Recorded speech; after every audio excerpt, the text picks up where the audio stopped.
On voit les veines ici en fait, qui se rapprochent, qui sont vraiment les premières cernes, qui sont encore toutes petites. Et en fait, le cœur de l'arbre, il était ici.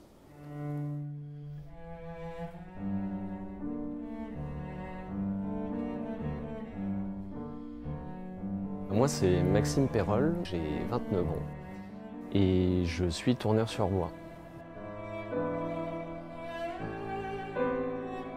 Je travaille avec ce type d'outils-là.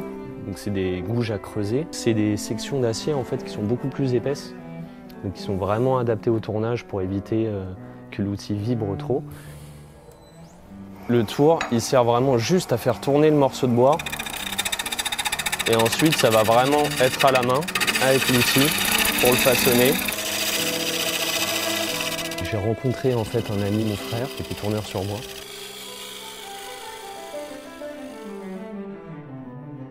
Ça m'a attiré direct de voir les copeaux qui volent dans tous les sens, une forme qui commence à naître assez rapidement.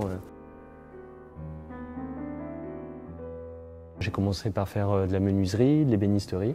Et au bout d'un moment, je me suis dit, ouais, j'aimerais bien aller plus loin. Et donc je suis tombé sur cette école qui s'appelle l'école Escoulaine. Enfin, j'ai appris toutes les techniques de tourneur, quoi. Et petit à petit, j'ai commencé à mettre des textures, à mettre des teintes qui en fait me permettaient un peu d'exercice. Et j'avais envie d'aller vers quelque chose de plus contemporain, de jumeler le tournage et la sculpture pour aller vers d'autres lignes qui soient un peu moins conventionnelles du tournage. Je m'inspire aussi énormément de formes japonaises. C'est dingue, c'est vraiment une obsession en fait. De quoi? Non, mais la pièce à droite là, justement on voit vraiment le point d'équilibre. Carrément tout en bas, elle se décroche bien celle-là. On pourrait juste la tourner, la pousser, et puis au bout d'un moment, elle va trouver sa place. Voilà, là elle a trouvé. Là, c'est des sculptures qui sont faites directement à main levée, et c'est du noir brûlé au chalumeau. Là, on voit, c'est brûlé sur 1 mm, 2 mm, même pas quoi. Mais là, du coup, ça prend bien la lumière, quoi. Dans le bois, ce qui me plaît, c'est surtout les arbres, cette verticalité et puis la puissance aussi qu'ont les arbres de subsister en milieu urbain, de s'adapter. C'est une matière sensible, quoi. Et de la travailler de manière sensible aussi, je trouve ça déjà hyper apaisant et je trouve ça hyper beau. Et, toute la ligne ici qui se décroche un petit peu, c'est en fait la ligne de l'écorce. Donc c'est la ligne qui est complètement naturelle. Et on le voit par exemple, bien ici, que toute cette ligne-là de l'écorce, elle est suivie par la première veine qui est là. Et toutes les veines suivent du coup le tour de l'écorce. La rouge, c'est oxyde. Et la noire, c'est sphère.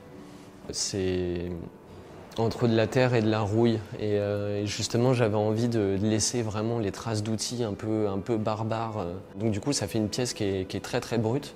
Et celle-ci, ça a vraiment été la première avec cette idée de double creusage et ce col. Dès qu'on travaille dans des épaisseurs assez fines, le risque est de traverser, quoi. Et on joue avec le feu, des fois ça casse. Des fois j'ai besoin de ce côté physique parce que c'est le métier, c'est le bois qui me met un peu aussi au défi. Dépasser en fait cette contrainte physique et tout, moi ça me plaît. Après, on peut avoir des moments un peu bruyants, un peu physiques, et après des moments très calmes, très sereins. Et c'est ça qui fait que les métiers d'art en général, c'est tellement complet.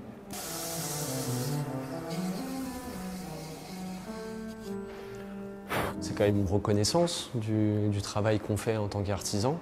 Et c'est une chance aussi, quoi. Et ça fait du bien de voir aussi des gens qui militent un peu pour les métiers d'art. Donc ouais, j'étais très très heureux. Ouais. Bon, merci beaucoup. Bah, merci à vous.